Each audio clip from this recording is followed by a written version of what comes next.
کہ میں نہیں چاہتا کہ میرے مرنے کے بعد وہ لوگ انہیں ہاتھ لگائیں۔ انہوں نے مجھے ان کے وکیل کے دیے ہوئے کچھ سگار بھی واپس کیے۔ وہ کہہ رہے تھے کہ شام کے لیے میں نے ایک سگار بچا کر رکھا ہے۔ انہوں نے شالیمار کو لون کی ایک شیشی بھی اپنے پاس رکھی تھی۔ وہ مجھے اپنی شادی کی انگوٹھی دے رہے تھے، لیکن میری والدہ نے انہیں روک دیا۔ اس پر انہوں نے کہا ابھی تو میں اسے پہن لیتا ہوں، لیکن بعد میں اسے بے نظیر کو دے دیا جائے۔ تھوڑی دیر بعد جیلر نے آ کر کہا کہ ملاقات کا وقت ختم ہو گیا ہے۔ بے نظیر نے کہا کہ کوٹری کو کھولیے، میں اپنے والد کو گلے لگانا چاہتی ہوں، لیکن جیلر نے اس کی اجازت نہیں دی۔ بے نظیر مزید لکھتی ہیں، میں نے کہا پلیز میرے والد پاکستان کے منتخب وزیر اعظم ہیں اور میں ان کی بیٹی ہوں، یہ میری آخری ملاقات ہے اور مجھے ان کو گلے لگانے کا حق ہے، لیکن جیلر نے صاف انکار کر دیا۔ میں نے کہا گڈ بائے پاپا۔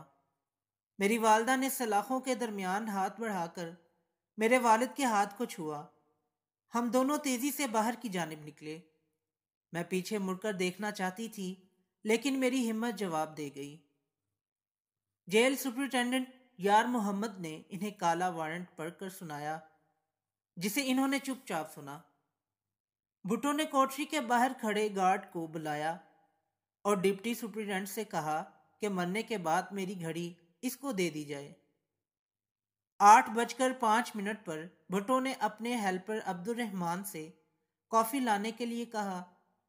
انہوں نے رحمان سے کہا کہ اگر میں نے تمہارے ساتھ کوئی بدسلوکی کی ہو تو اس کے لیے مجھے معاف کر دینا۔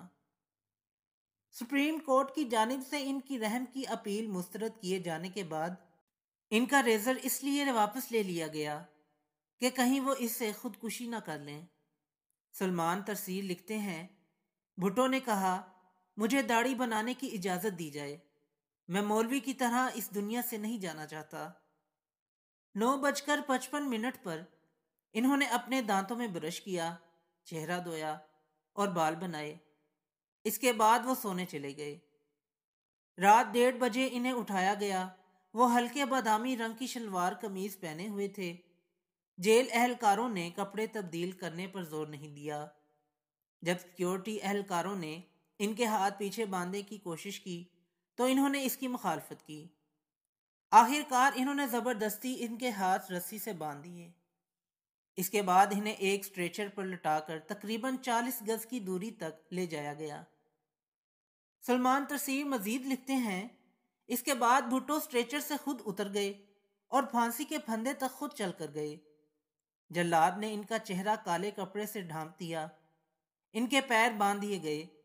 جیسے ہی 2:04 پر مجسٹریٹ بشیر احمد خان نے اشارہ کیا، جلاد تارا مسیح نے لیور کھینچا۔ بھٹو کے آخری الفاظ تھے فنش اٹ۔ 35 منٹ بعد بھٹو کے مردہ جسم کو ایک سٹریچر پر رکھ دیا گیا۔ اس زمانے میں راولپنڈی سینٹرل جیل میں خفیہ اہلکار کرنل رفیع الدین اپنی کتاب بھٹو کے آخری 223 دن میں لکھتے ہیں، تھوڑی دیر بعد ایک خفیہ ایجنسی کے ایک فوٹوگرافر نے آ کر بھٹو کے پرائیویٹ پارٹس کی فوٹو اتاری۔ حکومت اس بات کی تصدیق کرنا چاہتی تھی کہ آیا بھٹو کی اسلامی طریقے سے ختنے بھی ہوئے ہیں یا نہیں۔ تصاویر اتارنے کے بعد اس بات میں کوئی شک نہیں رہا کہ بھٹو کے ختنے ہوئے تھے۔ بعد میں شیام بھاٹیا نے اپنی کتاب گڈ بائے شہزادی میں لکھا تھا کہ بے نظیر نے انہیں خود بتایا تھا کہ بھٹو کو موت کے بعد بھی اس بے عزتی سے گزرنا پڑا تھا۔ بے نظیر اپنی سوانح عمری میں لکھتی ہیں، ممی کی دی نیند کی گولیوں کے باوجود ٹھیک 2 بجے میری آنکھ کھل گئی اور میں زور سے چلائی، نو نو۔ میری سانس رک رہی تھی، جیسے کسی نے میرے گلے میں پھندا پہنا دیا ہو۔ پاپا پاپا، میرے منہ سے بس یہی نکل رہا تھا۔ سخت گرمی کے باوجود میرا پورا جسم کانپ رہا تھا۔ چند گھنٹوں کے بعد سینٹرل جیل کے اسسٹنٹ جیلر اس گھر میں گئے جہاں نصرت اور بے نظیر بھٹو کو نظر بند کیا گیا تھا۔ اسے ملتے ہی بے نظیر کے پہلے الفاظ تھے، ہم وزیر اعظم کے ساتھ چلنے کے لیے تیار ہیں۔ جیلر کا جواب تھا، انہیں تدفین کے لیے لے جایا جا چکا ہے۔ بے نظیر لکھتی ہیں، مجھے لگا جیسے کسی نے مجھے گھونسا مارا ہو۔ میں نے چلا کر کہا، آپ انہیں ان کے اہل خانہ کے بغیر تدفین کے لیے کیسے لے جا سکتے ہیں؟ بے نظیر لکھتی ہیں، اس نے مجھے پاپا کی شلوار قمیض دی جو پاپا نے مرنے سے پہلے پہن رکھی تھی۔ اس سے شالیمار کولون کی مہک ابھی تک آ رہی تھی۔ پھر اس نے ایک ٹفن باکس دیا جس میں انہیں گزشتہ 10 دنوں سے کھانا بھیجا جا رہا تھا جسے وہ کھا ہی نہیں رہے تھے۔ اس نے ان کا بستر اور چائے کا کپ بھی مجھے دیا۔ میں نے پوچھا، ان کی انگوٹھی کہاں ہے؟ جیلر نے پوچھا، ان کے پاس انگوٹھی بھی تھی کیا؟ پھر اس نے جھولے میں سے انگوٹھی تلاش کرنے کا ڈرامہ کیا اور پھر انگوٹھی مجھے پکڑا دی۔ وہ جیلر بار بار کہہ رہا تھا کہ ان کی آخرت بہت پرسکون تھی۔ میں نے سوچا، پھانسی بھی کیا کبھی پرسکون ہو سکتی ہے؟ بے نظیر کے خاندان کے ملازم بشیر کی نگاہ جیسے ہی بھٹو کی شلوار قمیض پر پڑی، وہ چلانے لگا، یا اللہ یا اللہ، انہوں نے ہمارے صاحب کو مار دیا۔ تو دوستو، یہ تھی آج کی ویڈیو پسند آئی ہو تو لائک اور شیئر ضرور کریں۔ پھر ملتے ہیں ایک نئی ویڈیو کے ساتھ، تب تک کے لیے اجازت دیں۔ اللہ حافظ۔